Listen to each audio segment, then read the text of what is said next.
Breaking news చూస్తున్నాం. వరంగల్ జిల్లాలో ప్రస్తుతానికి రాజకీయాలు వేడెక్కాయి. ఇటు స్టేషన్ గన్పూర్లో కడియం శ్రీహరి అలాగే రాజయ్య వీరిద్దరి మధ్య ఓపెన్ వార్ డిక్లేర్ అయింది. నియోజకవర్గంలో బీఆర్ఎస్ ఫ్లెక్సీలలో ఇటు కడియం ఫోటోలను పెట్టారు. పార్టీ మారలేదని కడియం చేసిన ఆ సెన్సేషనల్ కామెంట్స్, ఆ ప్రకటనని దాన్ని దృష్టిలో పెట్టుకొని ప్రస్తుతానికి ఇటు ఫ్లెక్సీల్లో ఫోటోలు పెట్టారు బీఆర్ఎస్కి సంబంధించిన శ్రేణులు. మరి బీఆర్ఎస్ ఫ్లెక్సీలపై కడియం కూడా కౌంటర్ ఇచ్చే ప్రయత్నం చేశాడు. ఇటు స్టేషన్ గన్పూర్ నియోజకవర్గంలో అన్ని పార్టీలకి కావలసినోడు ఒకే ఒక్క మగాడు అంటూ కడియం శ్రీహరి హాట్ కామెంట్స్ చేశారు. ఇటు నా మొహం చూస్తే అయినా ఓట్లు పడతాయి, ఇటు బీఆర్ఎస్ బతుకుతుందని పోస్టర్లలో నా పేరు నా ఫోటోని వాడుకుంటున్నారని చెప్పేసి ఇటు కడియం కూడా సెన్సేషనల్ కామెంట్స్. ఒక రకంగా ఇటు రాజయ్యకు సంబంధించిన వర్గానికి సంబంధించిన వాళ్ళు, ఇటు బీఆర్ఎస్ శ్రేణులు, అలాగే ఇటు కడియం శ్రీహరికి సంబంధించిన వాళ్ళు మనం చూడొచ్చు విజువల్స్లో నీట్గా ఆ బీఆర్ఎస్కి సంబంధించిన ఫ్లెక్సీల్లో ఇటు కడియం శ్రీహరి నేను ఇంకా పార్టీ మారలేదు అంటూ ఆయన చేసిన ఆ కామెంట్స్ని మరి మీరు పార్టీ మారలేదు కదా అన్న ఉద్దేశంతో మొత్తానికైతే ఆ ఫ్లెక్సీల్లో కూడా తన ఇమేజ్ని వాడినట్టు తెలుస్తుంది. సో దీనికి సంబంధించి ఒక్కసారి ఇటు కడియం కూడా దీనిపై స్పందించారు, సెన్సేషనల్ కామెంట్స్ చేశారు. ఒకసారి కడియం శ్రీహరి ఏం మాట్లాడారో ఆయన మాటలోనే వినే ప్రయత్నం చేద్దాం. కొంతమంది ఫ్లెక్సీలలో నామమనం పెట్టుకుంటున్నారు, చాలా సంతోషం, నాకేం అభ్యంతరం లేదు. ఎందుకు నామమనం పెట్టుకుంటున్నారంటే ఇక్కడ ఉన్న బొమ్మ పెట్టుకుంటే ఓట్లు పడతలేదు, పక్కన ఉన్నోడు వచ్చి ప్రచారం చేసినా ఓట్లు పడతలేదు, ఇక ఇద్దరు మొక్కలను చూపిస్తే ఓట్లు పడతాయని కనీసం బీఆర్ఎస్ కాపాడుకుందాం, పార్టీ కాపాడుకుందాం, కడియం శ్రీహరి మొక్కలను చూసినా ఓట్లు పడతాయని చెప్పి నా ఫోటో పెట్టుకుని వాళ్ళు ఓడిస్తున్నారు. ఎంత ఎంత ఈయనపోయినారు, మీ దీనస్థితిని చూస్తే నాకే దారేస్తున్నారు.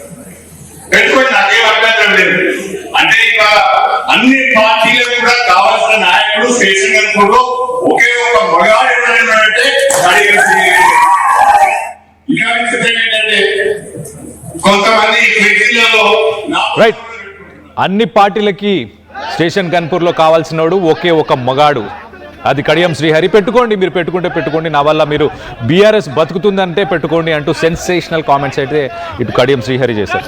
దీనికి సంబంధించి అసలు ఇటు రాజయ్య కూడా రెస్పాండ్ అయ్యారు, రాజయ్య కూడా మాట్లాడారు. రాజయ్య ఏమంటున్నారు ఒక్కసారి ఆయన మాటల్లో వినే ప్రయత్నం చేద్దాం. కాడికి దగ్గర అంటారు కదా, కాడికి దగ్గర అయినప్పుడు అందరూ చాలా మటుకు ఏం చేస్తారంటే రామకృష్ణ అనుకుంటా ఏదైనా ఆశ్రమం పోయి అక్కడ జపం చేసుకుంటారు. కానీ ఇప్పటికి కూడా ఇంకా కూడా ఏమాత్రము మార్పు రాలే, ఆయనలో పశ్చాత్తాపం లేదు ఇప్పటి వరకు కూడా. కేసీఆర్ ఒకటే మాకు ఇచ్చిన మాట ఏంటంటే కడియం శ్రీహరికి రాజకీయ సమాధి ఆయనే కట్టుకున్నాడు, దానికి నువ్వు మేస్త్రి లెక్క ఇటుకల పేరు వాళ్ళే, సిమెంట్ వేయాలి, సున్నం కట్టాలి, సమాధి నువ్వే కట్టాలి రాజయ్య. ఎప్పుడు ఎలక్షన్లు వచ్చినా నువ్వే మొగాడి వాడికి. సో ఎలక్షన్ వస్తే బై ఎలక్షన్లు వస్తే సామరంగా చూసుకో అన్నట్టు 2 సార్లు 3 సార్లు ఫామ్ హౌస్కి పిలుచుకుంటాం గొప్ప చెప్పడం జరిగింది. ఏ జిల్లాలలో మీటింగ్ పైన కూడా అక్కడ కూడా మనకు ఎలక్షన్లు వస్తాయి, కాబోయే MLA ex deputy CM doctor Rajaiah అని చెప్తున్నారు. అది ముఖ్యం కాదు, రాజయ్య వెనుక కేసీఆర్ గారు ఉన్నాడు. రాజయ్య 4 సార్లు త్యాగం చేసి ఇవాళ తెలంగాణ రాష్ట్ర సాధన కోసం అధికార కాంగ్రెస్ పార్టీ ఎమ్మెల్యే పదవికి రాజీనామా చేసి తెలంగాణ జెండా పట్టుకుని తెలంగాణ తిరిగితే తెలంగాణ రాజన్న అయిండు. తర్వాత అన్ని పూలదండలు పడ్డాయి. కడియం శ్రీహరి సిగ్గుశరం ఉండేదంటే రాజీనామా చేసి నేను అభివృద్ధి కోసం కాంగ్రెస్ పోయినా తెలంగాణ తిరిగితే ఎక్కడ కూడా చెప్పుల దండలే పడతాయి, చెప్పుల దండలే. ఇక వేరే మొత్తం ఇవాళ మొత్తం యావత్ తెలంగాణ మొత్తం కూడా గణపూర్ మొక్కనే చూస్తాడు. అటు కడియం శ్రీహరిని చూస్తే నేను అవ్వపడతాను, నన్ను చూస్తే ఎక్కడ శ్రీహరి అవ్వపడే పరిస్థితి తయారైంది. సో ఒకసారి అధికార కాంగ్రెస్ పార్టీ వచ్చి ఒక త్యాగం చేసిన, డిప్యూటీ సీఎం పోయినా కూడా కేసీఆర్ దేవుడని ఒబీడియన్స్ని చాటుకున్నా, 3సారి నాకు ఎమ్మెల్యే టికెట్ ఇవ్వకుండా కడియం శ్రేణిని గెలిపేయాలి, పల్లరాజుని గెలిపేయాలంటే అభ్యక్త వరంగల్ జిల్లా మొత్తంలో ఇవి 2 మాత్రమే గెలిచినాయి. నేను ఆడుతానో పాడుతానో ఎగురుతానో దునుకుతానో దప్పు కొడుతానో ఇంకా ఏదో చేసి అక్కడ రెండింటిని గెలిపించిన పరిస్థితి. 4వది నాకు ఎంపీ టికెట్ ఇస్తానని ఫామ్ హౌస్ దగ్గరికి వెళ్ళిన తర్వాత అప్పటికప్పుడు నిర్ణయం మార్చి సుధీర్ కుమార్కి ఇచ్చేసి నన్ను గన్పూర్ ఇన్ఛార్జ్ చేసి ఎంపీ ఎన్నికల్లో నువ్వు స్టార్ క్యాంపెయిన్గా ఉండే రాజయ్య, ఎందుకంటే బై ఎలక్షన్లు వస్తున్నాయి, ఆయన నువ్వు కొట్టాలంటే నిన్ను నుంచి అవుతుందని చెప్పేసి నన్ను ఫామ్ హౌస్కి పిలిచి కేసీఆర్ గారు బాధ్యత అప్పచెప్పిండు. అప్పటి నుంచి వెళ్ళి తెల్లారు లేస్తే యుద్ధమే, తెల్లారులేస్తే గణపురంలో చెడు కూడా ఆడుకోవడమే జరుగుతూ ఉన్నది. సో దేవుడి దయ వల్ల ప్రజల ఆశీర్వాదం ఉంది.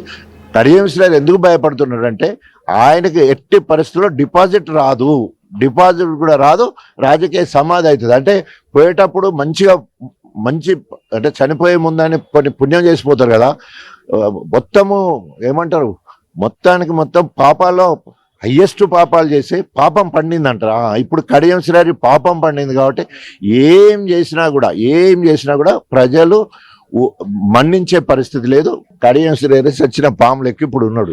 ఇన్ని రోజులు అప్పుడో ఇప్పుడు తోక ఆడిచ్చేది, ఇప్పుడు తోక కూడా ఆడతలేదు.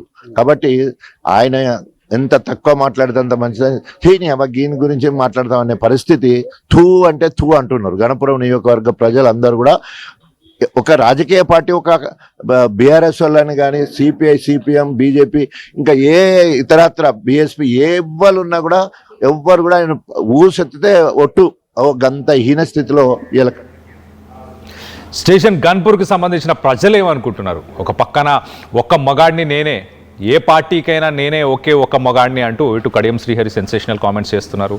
ఇటు రాజయ్య మొగుడువైనా మొగాడివైనా నువ్వే అంటూ నాకు కేసీఆర్ చెప్పారు, ఈయనకి చుక్కలు చూపించాలి, రాజకీయంగా ఇదే ఈయనకి లాస్ట్ డేస్, ఆయనకి రాజకీయ సమాధిని నువ్వే కట్టాలి, దానికి మేస్త్రి నువ్వే అంటూ ఈయన చెప్పారు.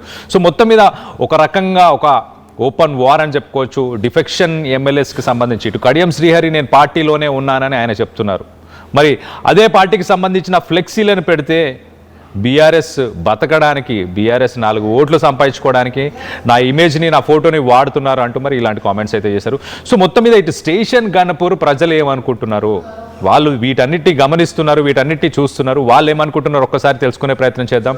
మా ప్రతినిధి వెంకటరత్నం ఉన్నారు, వెంకటరత్నంతో మాట్లాడి తెలుసుకునే ప్రయత్నం చేద్దాం. వెంకటరత్నం చెప్పండి, స్టేషన్ గన్పూర్లో ఉన్న ప్రజలు ఏమనుకుంటున్నారు? వీళ్ళిద్దరి వాదనలు వింటున్నారు, ఇవన్నీ చూస్తున్నారు, ప్రజలు ఏమనుకుంటున్నారు అక్కడ? కళ్యాణ్, ఇక్కడ స్టేషన్ గన్పూర్ నియోజకవర్గ ప్రజలకి మాత్రం ఈ ఇద్దరి సమస్య, ఇప్పుడు ప్రస్తుత ఎమ్మెల్యే కడియం శ్రీహరి, అలాగే మాజీ MLA deputy CM Kadiyam Srihari, ఇద్దరు డిప్యూటీ సీఎం గా పనిచేసినటువంటి హోదాలోనే ఉన్నారు. ఇద్దరు బీఆర్ఎస్ పార్టీలో ఉన్నప్పుడు కూడా డిప్యూటీ సీఎం గా ఉన్నారు. ఇప్పుడు ప్రధాన ప్రత్యర్థులుగా మారినటువంటి పరిస్థితి. బీఆర్ఎస్ పార్టీ టికెట్ నుండి గెలిచి అక్కడ కాంగ్రెస్ పార్టీలోకి వెళ్ళినటువంటి కడియం శ్రీహరిని ఇక్కడ ఒక వెంటాడుతున్నట్టే ఇక్కడ తాటికొండ రాజయ్యను చూడాలి మాజీ ఎమ్మెల్యే. ఎందుకంటే అప్పటికి అసలే సీటు రాక తన త్యాగం చేశానన్నటువంటి ఒక ఆలోచనలతోటి ఇక్కడ తాటికొండ రాజయ్య ఎప్పటి నుండో ఒక ఆక్రోశం వెలగెక్కుతున్నటువంటి పరిస్థితి. ఒకవేళ వచ్చి బీఆర్ఎస్ పార్టీ స్టేషన్ గన్పూర్ స్థానాన్ని దక్కించుకుంది, ఇక్కడ బీఆర్ఎస్ పార్టీలో ఉంటాడనుకున్నటువంటి కడియం శ్రీహరి కాంగ్రెస్ పార్టీలోకి వెళ్లడాన్ని కూడా తీవ్రంగా తప్పుపడుతున్నటువంటి పరిస్థితి. అసలు అంటే తనకు రావాల్సినటువంటి సీటు రాకపోవడం పోను, బీఆర్ఎస్ పార్టీ నుండి గెలిచి మళ్ళీ కాంగ్రెస్ పార్టీలోకి వెళ్లి బీఆర్ఎస్ అస్తిత్వాన్ని దెబ్బతీశాడన్నటువంటి ఒక ఆలోచనలు కూడా చాలా రోజుల నుండి కూడా తాటికొండ రాజయ్య చేయడమే కాకుండా ఇక్కడ బీఆర్ఎస్ అధిష్టానం కూడా చాలా సీరియస్ గా తీసుకున్న నేపథ్యంలో కడియం శ్రీహరికి ఎట్టి పరిస్థితులలో రేపు రాజకీయ భవిష్యత్తు ఉండకుండా చూడాలన్నటువంటి విషయాలు కూడా ఎప్పటి నుండో ఇటు వర్కింగ్ ప్రెసిడెంట్ కేటీఆర్, అలాగే మాజీ సీఎం కేసీఆర్ కూడా చెప్పినటువంటి పరిస్థితి. దాన్ని దృష్టిలో పెట్టుకుని కూడా బీఆర్ఎస్ శ్రేణులు మాత్రం ఒక తీవ్రమైనటువంటి ఒక పగడ్బందీ వ్యూహాలతోటే ముందుకు వెళ్తున్నటువంటి పరిస్థితి. ఈ స్థానికంగా ఉన్నటువంటి గ్రామ పంచాయతీ ఎన్నికల విషయంలో కూడా చాలా ప్రతిష్టాత్మకంగా తీసుకున్నారు. ఇక్కడ తన యొక్క అస్తిత్వాన్ని నిరూపించుకోవాలంటే ఖచ్చితంగా కాంగ్రెస్ పార్టీ మెజార్టీ సీట్లు గెలుచుకుంటే తప్ప కాంగ్రెస్ పార్టీ బలపరిచినటువంటి అభ్యర్థులు మెజార్టీ సీట్లు గెలుచుకుంటారన్నటువంటి ఒక ధీమా కడియం శ్రీహరి వ్యక్తం చేశారు. దాంట్లో భాగంగానే ముందుగా ఒక స్ట్రాటజికల్ వ్యూహాన్ని అవలంబించారు. ఎందుకంటే ఇక్కడ స్థానికంగా ఏకగ్రీవంగా తను ఒక అభ్యర్థిని మాత్రం ఒకరే తీసుకొస్తే 10 లక్షల రూపాయలు, అలాగే సర్పంచ్ అభ్యర్థి గెలిచి తీసుకొస్తే మాత్రం 25 లక్షలు ఇస్తారని చెప్పి కడియం శ్రీహరి ముందే ఇక్కడ స్టేషన్ గన్పూర్ నియోజకవర్గ ప్రజలకు కూడా చెప్పడాన్ని కూడా గమనించాల్సింది.